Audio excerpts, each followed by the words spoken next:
క్రీస్తు యేసునందు దేవుని పిల్లలైన మీకందరికీ కృపయు సమాధానములు మెండుగా కలుగునుగాక.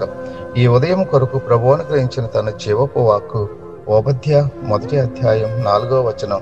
పక్షిరాజు గూడంత ఎత్తున నివాసం చేసుకుని నక్షత్రములలో నీవు దాన్ని కట్టినను అచ్చట నుండి నేను క్రింద పడవేతును అని ప్రభువు చెబుతూ ఉన్నాడు. హెచ్చించుకొనవద్దు, హెచ్చించుకొనవద్దు. హెచ్చించుకోవడం అనేది ఈ లోక సంబంధమైనది.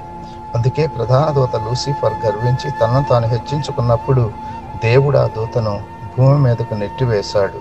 తనను తాను హెచ్చించుకోవడం అనేది గర్వంలో నుండి పుడుతుంది. ఈ గర్వం అనేది హృదయంలో ఉంటుంది. ఎదుటి వారికి మనం చాలా మృదువి స్వభావంగా కనిపించవచ్చు, కానీ మన హృదయంలో ఉన్న గర్వం దేవునికి తెలుస్తుంది. ఆయన అంతరంగాన్ని చూస్తాడు, పైరూపాన్ని చూడడు.